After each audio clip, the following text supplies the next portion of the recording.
Tuesday, 9 p.m. to 10 p.m. Today, we are discussing the topic, the future of elections in East Africa. As a region, we had Kenya,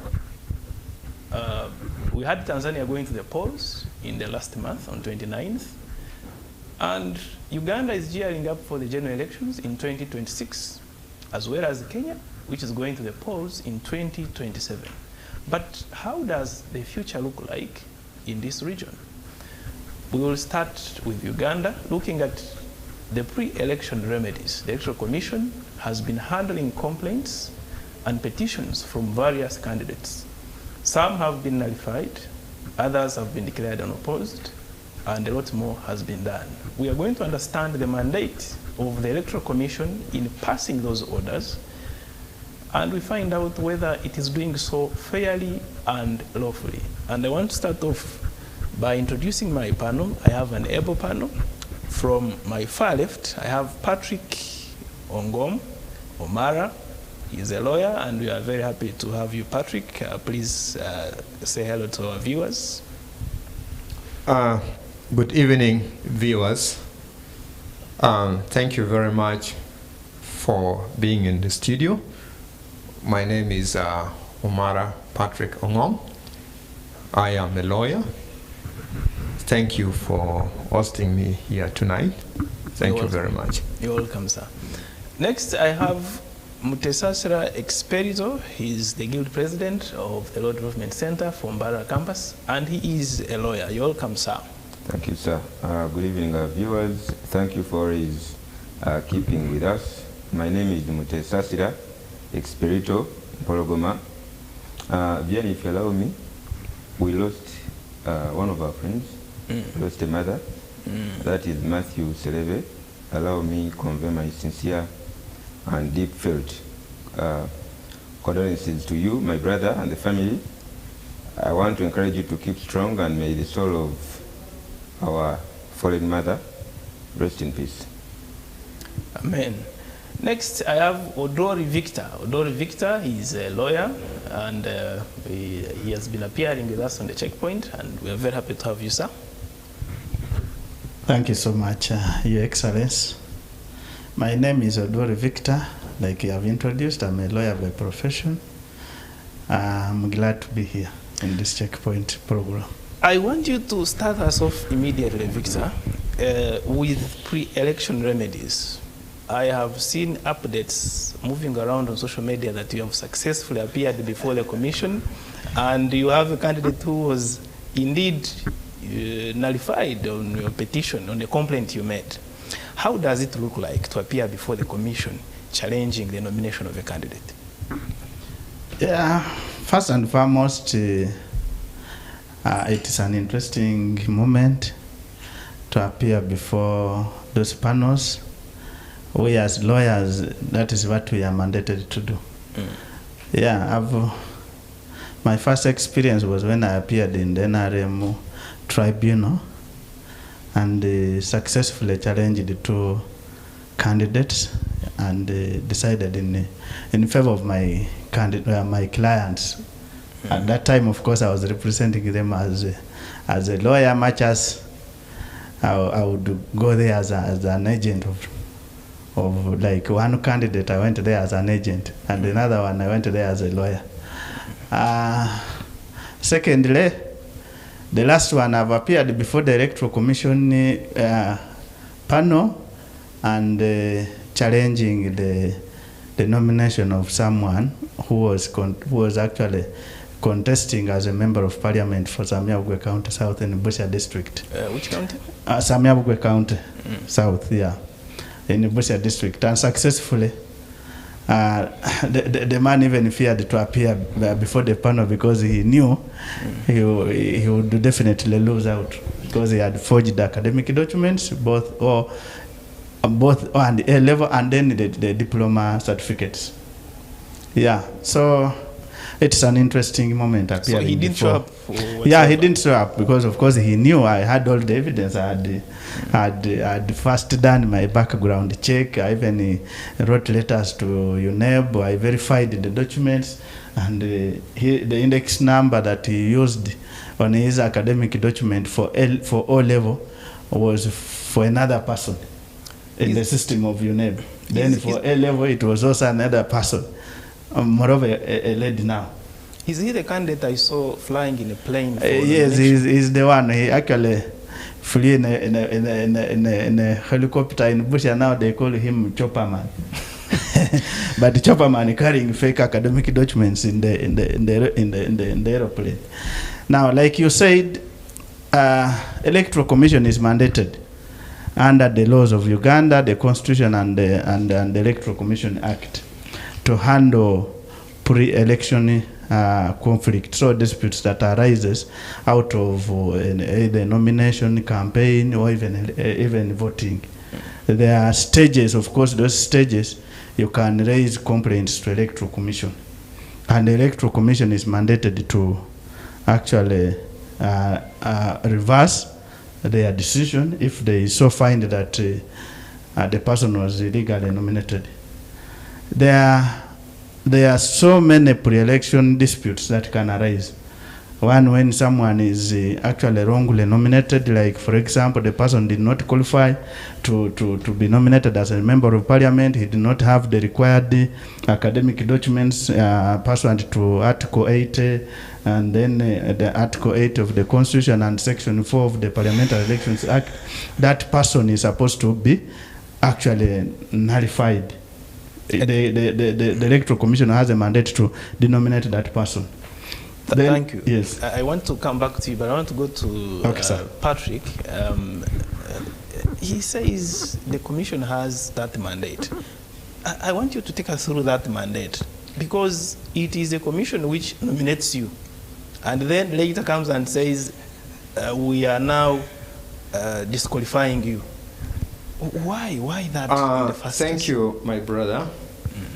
When you look at Article 60 of the Constitution of the Republic of Uganda, it establishes Electoral Commission. Then when you look at other provision of the law, more especially when you look at Section 17 of that very law, Electoral Commission Act, it gives mandate to Electoral Commission to handle complaint. But I'm only not convinced with that provision of the law. I don't have the mandate to amend it, because Electoral Commission, as the law provides under Section 13, it has to be very independent. Independent in the sense that it must handle candidates from different political parties equally. If you follow the trend of nullification that has been taking place across the country of recent, most guys who have been disqualified are from the opposition political parties. It has never happened in the ruling party. There's the issue of this general in the western Uganda who is not even qualified, doesn't have papers. Up to date, the Electoral Commissioner has not made a position regard to that. Is that General Rashandi? I think so. And the country is watching. Sometimes Electoral Commissioners that thing as if is doing things in darkness. But you know, Ugandans, people, there are so many elites, and people are very much interested in following the trend of political events. People are watching, but they don't have the voice to talk about it. You get? And it's also very unfortunate that, you know, the criteria of appointing Electoral Commissioner. It is the president that appoints. And the president is one of the players. How do you expect the Electoral Commissioner to rule something against the ruling party? So people in this country, from legal perspective, I'm not talking as a politician because I'm not a politician. I study people discontent. It's like people have lost hope in that institution in conducting election. So it is incumbent upon the commissioner to be impartial and do the right thing to restore back the confidence of Ugandans. This country is a country that is governed by the rule of law. When you look at Article 1, Clause 4, it gives people rights to express their will and consent on who should govern them. On who should what? On who should govern them. And the way Parliament enacted that law that gives Electoral Commissioner mandate, I would say it contravened with the democratic principles. You get? Because you would see, even if a layman would see that the ground is not level, to be honest. So it is incumbent upon that institution to give confidence to the citizen by making sure issue of election is like going to heaven. When you die and you want to go to heaven, you have to appear before the judges, and they either determine you go to hell or to heaven. There is high level impartiality. So being a referee in an election process is something that it entails a lot of impartiality, because it is the principle of democracy that give confidence in the citizen when things is done the right way. People becomes contented with the system of the process. Thank you very much for that explanation. And I wanted to pick your mind on the grounds under which an election can be nullified, because we may fault the Commission for not being, impartial, but perhaps there is no credible petition that has come to it from opposition to challenge an NRM candidate. So what are those grounds that can warrant indeed the Commission the law to say... provides, electoral laws provide for qualifications of candidates at different levels, from the local government level, from parliamentary level up to presidential level. The law provides, and they're clearly, and the most critical one is the education level.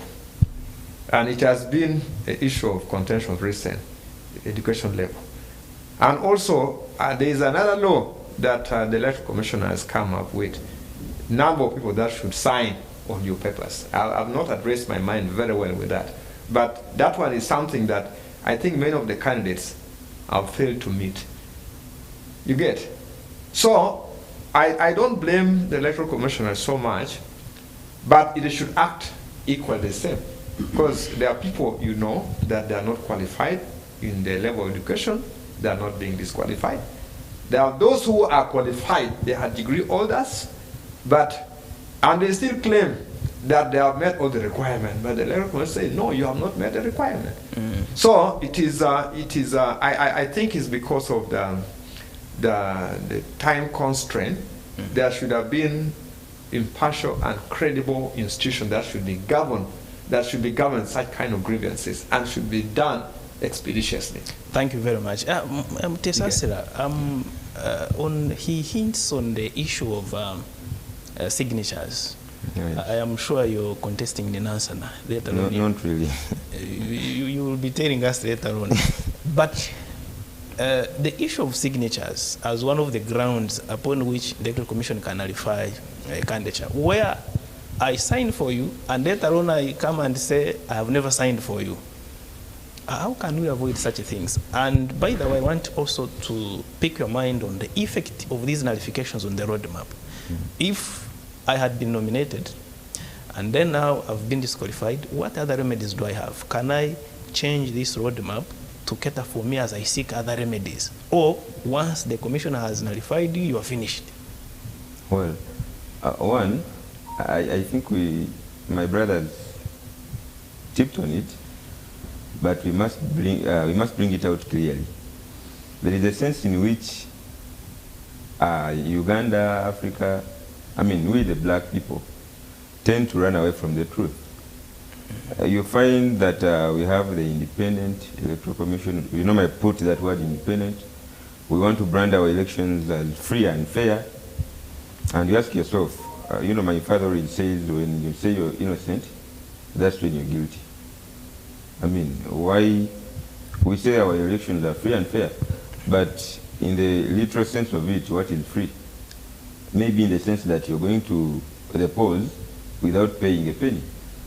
But truth is, it is not. Right from the way the commissioners assume offices, right from the way the elections are conducted. So you expect all these challenges. And the way we maybe solve them is what matters. Personally, I feel it is unfair. I feel it is somehow foolish in a way. The Electoral Commission, mostly this term, we've never heard of it, but it is coming up, that someone can append their signatures on the nomination forms of a particular candidate, and then tomorrow they come and withdraw. And Electoral Commission based it on that to say that this person did not get the signatures. I mean, does the Electoral Commission, does it have any mechanism of detecting whether if Vianney gave me the signature and he's trying to withdraw the signature, or that he gave it to me freely, and then another candidate, my opponent, Mr. Ngom, paid Vianney to come and withdraw the signature. Then there are instances where, of course, some candidates had more than 10 signatures, and then the Electoral Commission only, took in 10 signatures. And later on to come out and say, these signatures are not enough. You're supposed to bring 10, and maybe 7 are not what? Are not passing the test. Why do we have to let it go? I think it should be done in a way that once you're nominated on certain criteria, it is done, it is sealed. But you cannot come and withdraw a signature that unless there is proof that a person is, that a person is using your signature, but which purports to be your signature, but it's not your what? Your signature. But it cannot be said that I gave you my signature and your signature looks exactly like, the way you sign, and then you say you do not. I think the Electoral Commission should have taken these things to the experts. We have the police signature experts and so on. So personally, I feel it is unfair in that sense. I think the biggest challenge is the fact that the person who had signed, I think the one case we had was from the east, is it Bukedi district, where the person who had signed said, I never signed for you. He even did a statutory declaration saying I never signed. So in that circumstance, what would the Electoral Commission do? You see, we have under our constitution, we have a right to a fair hearing. You don't just come and allege, and then we take that to be the ordained truth. This person should have been taken through the proper means of proving that they did not give their signatures, and the other person faked their signature. But personally, I believe these are loopholes, these are weaknesses that any bad-hearted person can use to challenge the legality, the proper procedure that we should have. We should have our elections organized in a sense that even the deaf hears fairness, even the blind sees the fairness. This famous saying of that justice should be seen to be done, not just be done, but should be seen to be done. And then I think the impact on the candidate that may be disqualified just because of that, it's not done. They have remedies in the law. You can go to courts of law and you will get a remedy. It's not the end of your life in politics, but it is an indictment on the Electoral Commission itself. If you come up, you nominate a person today, and tomorrow you come up, you the same commission, and say that this person was nominated, they were not fit and proper to be nominated, then it means you're not doing your job. You should resign. If that is a returning office of a particular district, they should not be the Electoral Commission by now. Why didn't you, what was your job then? Did you just come to receive papers? Is it the process that you should, just take lightly? This is taxpayers' money. We pay them for each day that they spend there, each hour that they spend there. So you come, waste our money, so that tomorrow they bring petitions, they bring appeals to you, and then you decide them, you're the same person. There is a principle that you cannot be a judge in your own case. Personally, I feel the appeals, the petitions that the Electoral Commission should handle shouldn't be appeals to do with their making. They shouldn't have participated anywhere. So in other words, you're saying, since they are the people who nominated you, they shouldn't be the same people to hear a complaint concerning your nomination? Personally, I think they should only and only handle matters that are between candidates, not between candidates and the Electoral Commission. Because I mean, a matter between a candidate and the Electoral Commission is an indictment on the Electoral Commission itself that didn't do its job properly. It is something that is crystal clear. I mean, what are you telling the country? What were you doing?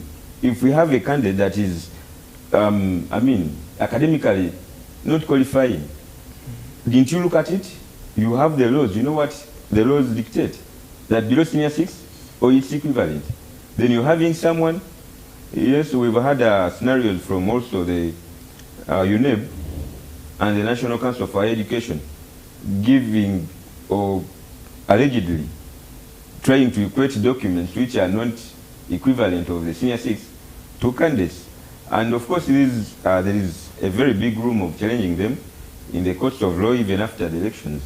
But personally, I think as a country, Parliament should be an ordained place, should be a holy place. When we send there unqualified people, we shall get bad laws, we shall get bad policies. So it should be a duty of the Electoral Commission also to ensure that the people that we nominate qualify, that the people that we nominate are fit and proper persons. On the issue of equating documents, I think we may need to exonerate the Electoral Commission. Does it deal with documents? It is National Council for Education. But I mean, why do they also have to do their work in a sense that we'll shame them after? I believe they have a criteria which they do not tell to us. I think it is high time that now we get to know which document is equivalent to senior 6. Because there is a certain case I've not personally looked into, but I hear the document is not an award of, you know, of any institution. It is just, let me not go into that. But I mean, these are precedents that we shall set as a country, and we wouldn't want to go into that direction where we punch holes in these institutions that should be doing the best of their work.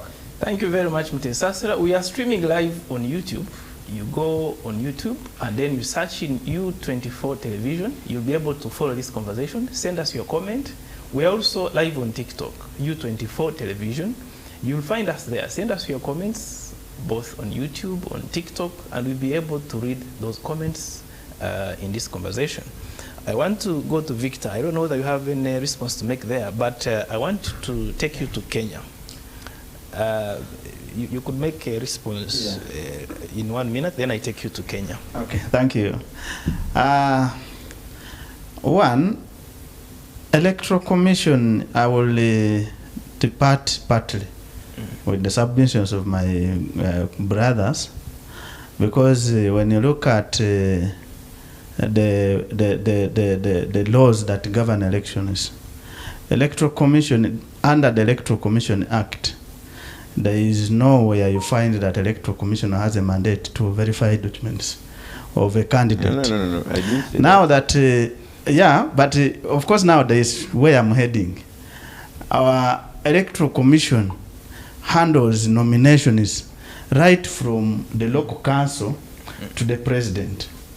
So when Electoral Commission is handling the nominations, it is incumbent upon a voter, because the law says a voter in that particular area or constituency, to a registered voter, to lodge a complaint to Electoral Commission. And the Electoral Commission, because now as a voter you'd have verified, inspected those documents and found out that the mistakes that the other candidate you intend to complain against has made. So when you raise those complaints to Electoral Commission, have evidence, present that evidence to court, to the Commission, and then the Commission would make a decision. And then in a circumstance where you are not satisfied with the decision of the commission, the law says you appeal to the High Court. And when you appeal to the High Court, the decision of the High Court is final in that matter. Okay?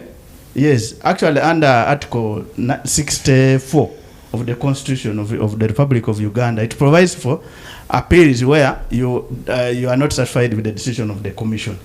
And now, I highly think this electoral commission has been so fair this time, because when you look at the disputes that electoral commission has handled very many, and there are even those ones that electoral commission has nominated even after the closure of the nomination, when actually those candidates were supposed to have been nominated, but because they were actually denied that opportunity, electoral commission has gone ahead to nominate those people. Then the other issue I wanted to make is that when you are a candidate, you need to look at who are these persons that are supposed to sign on my document. Because under the Parliamentary Elections Act, a person who signs on that document and is not a registered voter in that area, that nomination document is invalid. So you need to have trusted guys signing on your document. And when such person is signing on your document, try, before they sign, for example, our case, we would verify with the persons who are presented there to go and nominate our candidate. We verify them with the electoral commission, get the location, the voter location slips, and know this person votes from our constituency. Then you are eligible to nominate our candidate. So where you get, for example, in my petition, in my complaint to electoral commission, the other person carried the person who nominated him was from another district. That was also ground to nullify, to denominate that person. Personally, Thank you. If you allow me a minute on that, I think it isn't an obligation of the candidate to verify. I mean, okay, yes, the candidate has a duty to ensure that those that are nominating him and those that are seconding him are registered voters of the constituency that they intend to contest in. But after nomination, I mean, it is an indictment. It is now the electoral commission to blame, because before you nominate a candidate, you must verify that the persons proposing and seconding the nomination are registered voters of that particular constituency. Personally, I wouldn't believe it is right and proper to say that it is now the blame to go. I mean, it is the blame of the candidate. Over to you, Patrick. Yes, moderator. I would partially agree with my colleagues that to some extent electoral commission is trying compared to the past election. But we still have some lacunas to be addressed. Yeah, true. I think there's a big loopholes within the system of electoral commission. Especially, they nominate the person after going through the candidate's paper, nominating a candidate paying all the due requirements in terms of finances. You dispatch to the field to go and begin your campaign. And you are being recalled to appear and being disqualified. Why don't they disqualify you during nomination process? Before even nomination, because they do verification. So that is something that is very injurious to the candidates. Thank you very much. Permit me go to Kenya, and I want to start with Victor and to shed light on the post-Raila Odinga period. Kenya had Raila Odinga, whom they call Baba, and he had been a candidate since 2002. The coming election will be the first election since then that will have no Raila Odinga as a candidate. His party, the Orange Democratic Movement Party, seems to be in disarray, wondering who should appear on the ballot on behalf of the ODM party. No wonder most of them have decided to work with the incumbent and there is fear that perhaps none of them will show up as a candidate. How do you see the post-Odinga Kenya as we head to 2027 elections in Kenya? Thank you, Your Excellency. One, before I make my submission, actually I want to send my condolences to the family of Odinga, because even today they have lost a daughter in the family.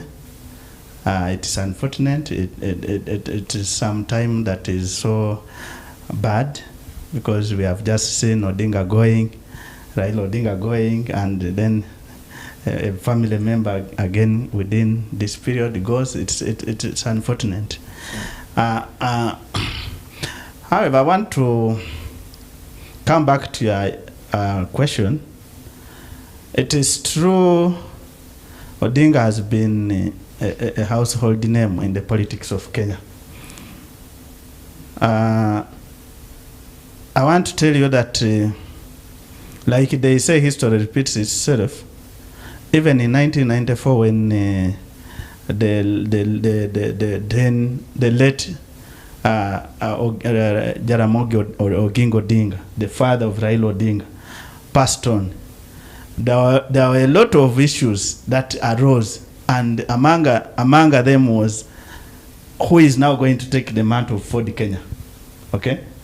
And at that time, Ford Kenya was Ford Kenya, just like ODM is now. And when I reiterate even the statement that was made by Oburu Odinga, the elder brother of Raila Odinga, he said the leaders emerge like mushrooms. And he said, much as people are saying who is going to replace Odinga, you will wake up one day and see a replacement of Odinga. Yes, Raila Odinga has been a key figure in the politics of Kenya, and ideally Kenya is going to miss him so much. Actually, even East Africa. Raila Odinga, before he passed on, he had entered into an agreement with the government to work with the Ruto government, and you saw some ODM members getting cabinet slots just because of that broad-based agreement. Now, immediately after Odinga has died, they have emerged two functions. And just like I said, the two functions, even in the Ford Kenya after the death of his father, there were functions that arose within Ford Kenya. And it has happened now. Right now, there is a function that is saying we must remain with the broad-based government that is headed by the deputy chairperson of the ODM. But then we have also the Secretary General, who is also saying, no, we must stand as ODM and present our own candidate as ODM. I want to tell you that true, there will be a division, even in the 2027 elections, and the dynamics of Kenyan politics will change. Yeah, because I want to tell you that the Edwin Sifuna function that is saying for us we must present our candidate may definitely not work with the Ruto government. And then the other ones who are saying we must work with Ruto, you will see them continue to support their broad base, because now they are saying that was the last wish of Odinga. But then these ones are saying, no, how do we go with the Ruto? Okay? So, true, there are going to be issues. And I want to tell you that Kenya is actually going to witness something that has never happened, because now all along it has been Odinga on the ballot. Thank you. Yeah. I'm going to Mutesasela Expedito. No president in Kenya has left office because he has lost an election. They have term limits. So after the 2 terms, the president goes. But no one has lost an election. There are fears that there is a tendency, an upcoming tendency of alliance of the East African leaders to stay in power. But also, I want you to analyze this in regard to the Genesis of Kenya who emanated from the 2024 protests in Kenya. How are those events likely to shape not only Kenya ahead of 2027 elections, but the region at large? Yes.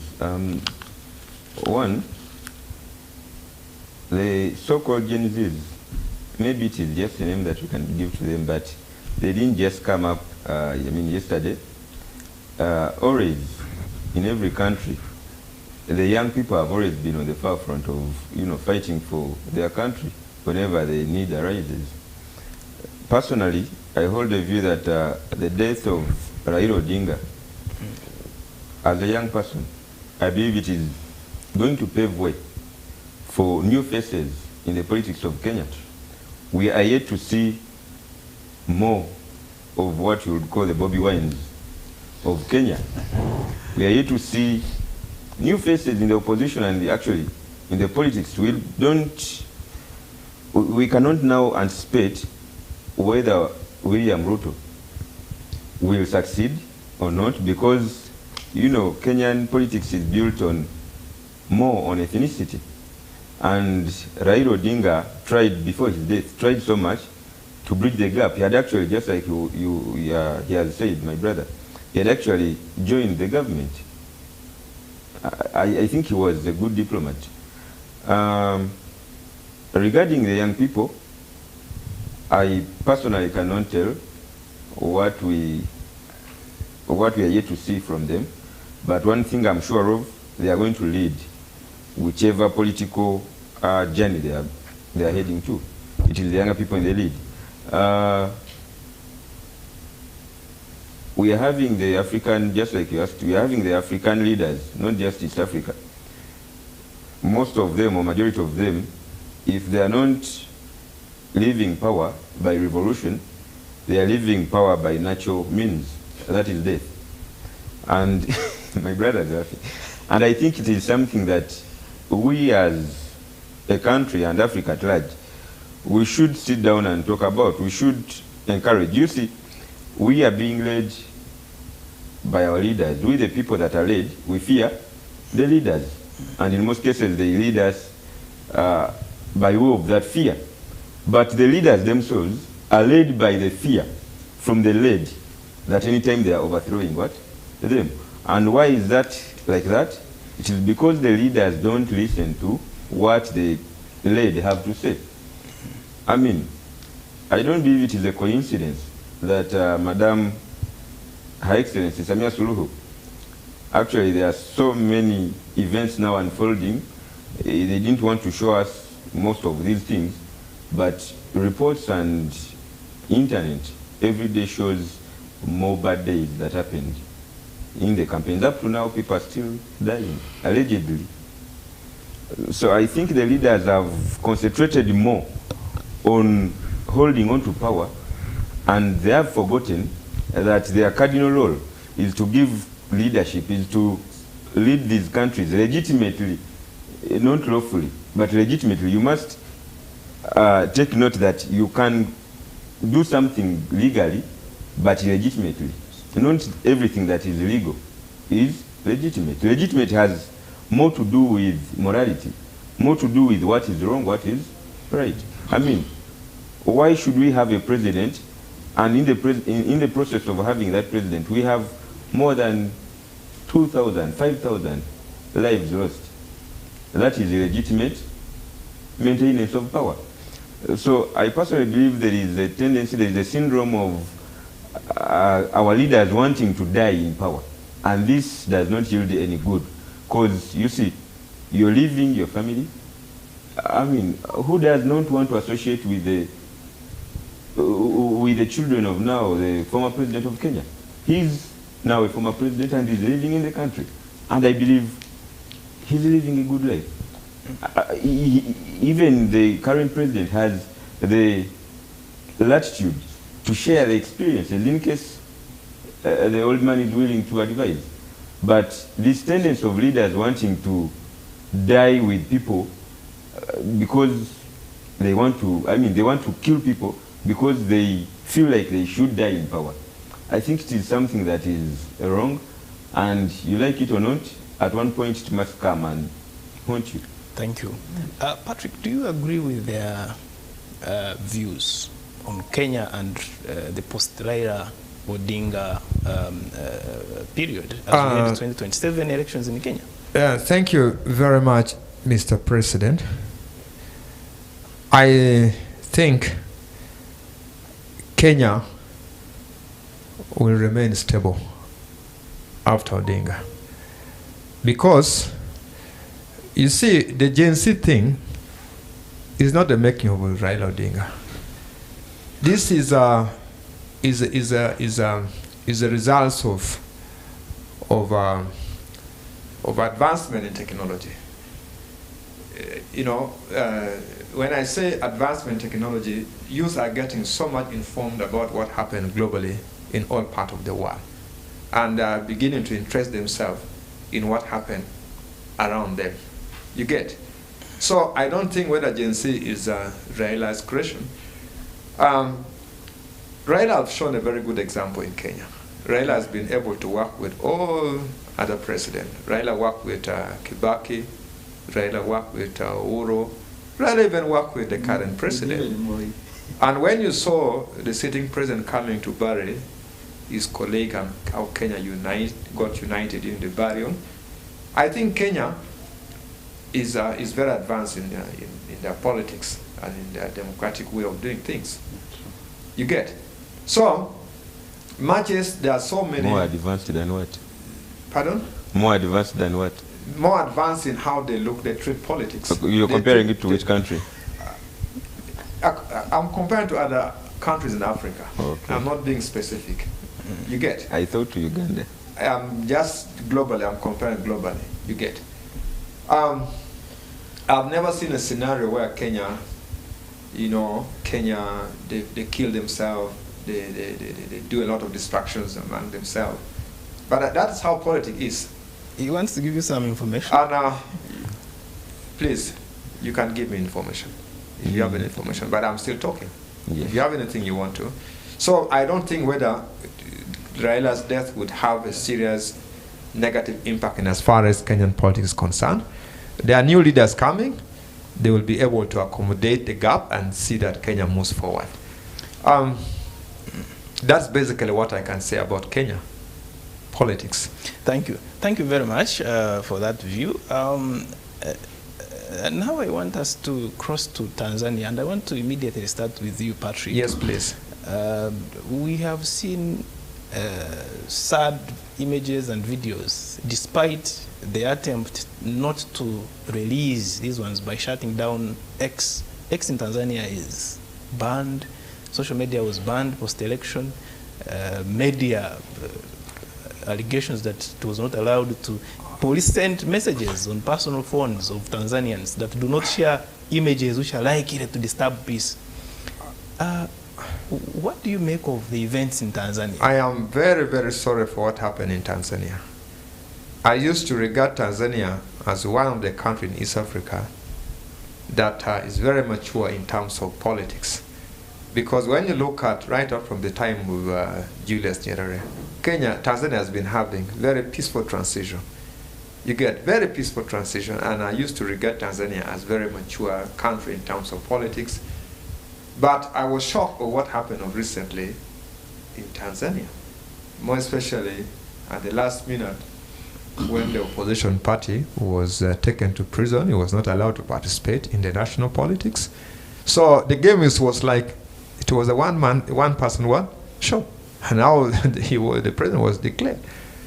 But I'm glad that they have been able to manage it.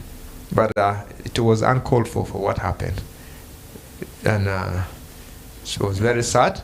But I think that has sent a very strong signal to member states that we should not really expect that to happen in our country. Speaking of member states, Victor, how can the East African community or international bodies, tribunals, courts, intervene in this matter? Because we've seen CNN reporting on the events that happened, and I think it is... maybe, Mr. President, before before you go to my colleague, I am not well conversant with the constitution of Tanzania because Tanzania is not a common law country. But I think the fact that we are East African member state, we borrow leaves. In Uganda, when you look at the national objective 2, talks about the democratic principle, which I think Tanzania borrow and Kenya borrow. This must be the rock, the foundation that the East African state must build their governance on. Any deviation from that national objectives will always cause problem. I want you to make a projection, even at the family level, as the head of the family. You can be a father, you have many children. You cannot dictate how you want things done. Your children who are of age, give them avenue to decide or to contribute on how the family must be managed. If you want to be a father, that you want to be ruling, won't dictate everything, all those children will resist you. And that family will never be a good family to stay in. So, East African member state must borrow leave from that very national objectives, the democratic principle. Should be the core value that each government must stand on. Thank you very much. Victor, I had posed a question to you. What is the role of the East African community in all this that is happening in Tanzania? I mean, we've seen a documentary from CNN. I think that is the only report I have come across, because it has been very difficult to report about Tanzania in the last election. But what you've got from CNN, if it is true, then what avenues are available to the people in Tanzania? Or do we have a role to play as East Africans? And remember, I have seen the President, Suluhu, saying that it is you, the East Africans, who are exporting violence. At one point she said the people were paid to burn the country. Thank you so much. Victor, why are you paying people to burn Tanzania? Yeah, I would say those were kicks of a dying horse. Not like, just like you have seen. When you look at the percentage that Samia Suluhu got in the last elections, she got 98%. Now, a candidate who gets 98% of the vote after you have been declared and there are chaos that erupts in the country, that causes death all over the country, then it means the 98 was not genuinely got. In that school of thought that the election of Tanzania was mismanaged, and mismanaged in favor of Samia Suluhu, leading into the death of citizens, just like you have seen. Now, I saw her actually after she has been declared, she made a statement that those who caused violence in Tanzania were from neighboring countries. During last time when she was addressing Parliament, she said she was calling for security agencies to release those ones that they have actually sieved, to find that they didn't do any mistake or they were coerced to do the chaos during the last elections. That means that you are owning, you are departing from the other statement you said that they were from member states. Now, this has been, it's now becoming a culture, because you even saw in Kenya after the elections there was some chaos. You saw in Uganda after the elections there was some chaos. And I believe there might be chaos even after this election here. Should we say the people are ungrateful? They don't understand the sacrifices made to have an election. You see, there must be avenues of how to address your grievances, especially when you are dissatisfied with the outcome of an election. And those grievances are specified in the law. Save for Tanzania, where they are saying you cannot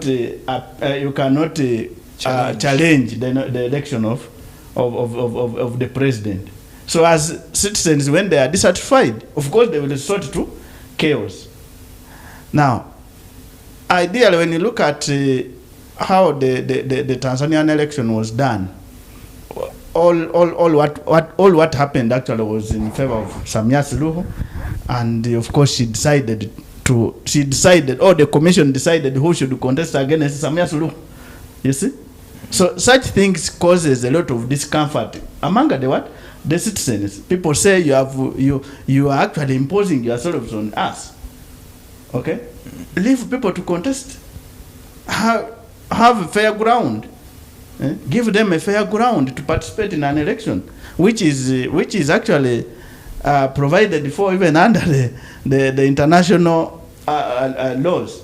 Now, as East Africa, as I conclude, as East Africa, we have a role to play in such such scenarios. Yeah, one, of course, the East African community should have come in to actually address such grievances. We have seen even the UN has condemned what happened in Tanzania. We have seen international bodies coming up to actually call for a forensic audit into what happened in Tanzania. My only worry is how will now Samia Suluhu institute a commission of inquiry, which commission of inquiry is supposed to actually hold people accountable when actually they were doing in her favor. Okay? That's why I would call for an independent body to come and investigate. But of course, even these countries, their leaders would actually put restrictions. Like, for example, you have seen even the Scotland Yard body, something that investigated some issues in Uganda here. Of course, the country would not allow you to publish them without the consent of the country. Okay? So those are the challenges we are facing. Even in Tanzania, Tanzania will face such challenges. Thank you very much. Tesasa, it seems to be a difficult situation. He's saying that Samia Suluhu should not constitute a commission of inquiry because she's one of the antagonists in Tanzania as we speak. But he's also saying an international independent body may not successfully do the job without the support of the Tanzanian government. But remember, the people caught between the crossfire are the citizens. There are allegations of mass graves, as per the CNN documentary. What is in for Tanzania in just 1 minute? I think our leaders have learned bad manners of thinking that they have rights over the citizens as regards to what the citizens should say and what they should not say. As regards to what they should, the citizens demand from their leaders. Personally, I've tried to follow the report of CNN, and it is absurd that in Africa, where all this is happening, we have made it so hard to a neighbor like Uganda or Kenya know what is going on in Tanzania. Even we saw the government spokesperson of Tanzania trying to respond that CNN was unfair in the way they published this report, that is biased. They should have come and got their side of the story. And someone wonders, a country that, this happens even here, a country that, cuts off the social media, a country that bars the fourth estate, that is the media, from reporting what is going on in the country. How do you tell us that you'll give an opportunity to CNN to come and interview you on the ongoings in your country? Did you see any report from Tanzania reporting about these things? But right now we are seeing disturbing images on the internet of mass graves, people piled together like animals slaughtered in an abattoir, and the president comes out not to say that these images are maybe AI generated or what, but just to say that it is a biased report. I think our leaders should learn some manners, and it is time that we start to demand that they behave humanly enough not to take human life for granted. Thank you. Why should we see, taking someone's life as something that is too normal. It shouldn't cost even one life or two. Thank you. Thank you. It is still too big for a country to lose people in the name of an election. This leadership that the leaders die so much to hold on to, it is all vanity. When you die, you don't go with it. Thank you very much, Mutesasira. I am going to pick just one last word, just one, in 5 seconds from each one of us. I'm starting with you, Patrick. Thank you, viewer. Thank you, Mr. President.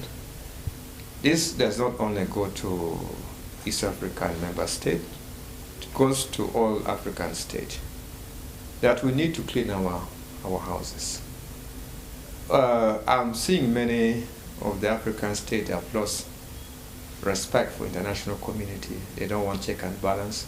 But we should remember, we as leaders, we are responsible for what happened wrong in our country, and we are answerable for it.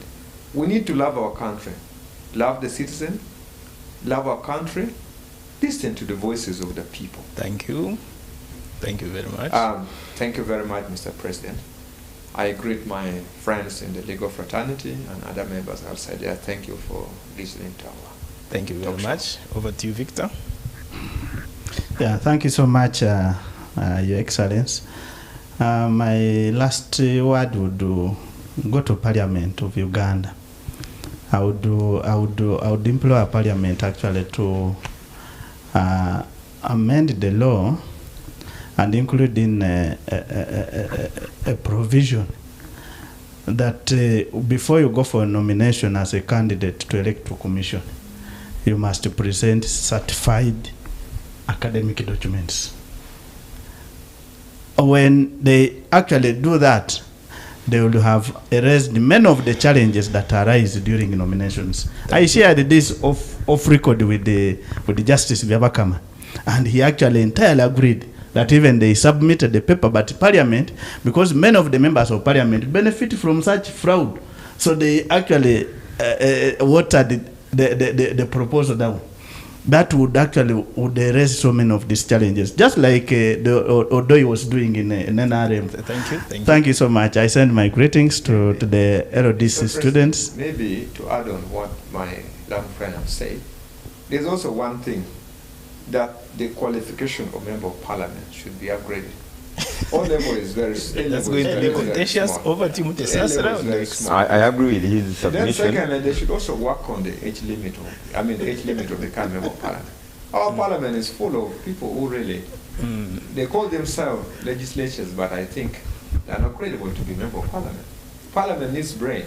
Parliament needs people who are respectable. Parliament needs people of integrity in society. That's why they are called the honorable members of Parliament. As a place to make members, time is not our best friend. Let's get final remarks from Mutesasira in just a few seconds. Thank you so much, Mr. Ebali. I didn't know all along that you were the guild president of Kampala campus. Now I know. Allow me inform the young people of East Africa that of recent, the East African community is more integrated than ever before. Yes, we have the borders, but truth is, as regards the communication channels that are available these days, we are more united than ever before. So I want to implore you to use that opportunity to the advantage of our countries, not just to post nonsense, but to the advantage to advocate for what is right for you. Mr. President, as we conclude this, allow me also, the LDC students are now candidates going for their final exams. Allow me to wish them the best. Please, it is not late. You can still make a tremendous change. Thank you very much. Best of luck to you all. Thank you very much. Being on this program is proof that you are not doing nonsense. And the checkpoint will always come to you every Tuesday, 9 p.m. to 10 p.m. And this is U24 television. This evening, we are discussing the future of elections in East Africa. With me, I had Patrick Ongom Omara, who is a lawyer. I had Mutesasira Expedito, who is a lawyer and the guild president at the Law Development Center. Mpologoma is also my name, sir. Mpologoma. He said I must add that one. I had Odoli Victor, a lawyer, who has in fact presented complaints and nullified some candidates before the Electoral Commission. And me, I'm John Viana Yebare. I'm the guild president at the Law Development Center, Kampala campus.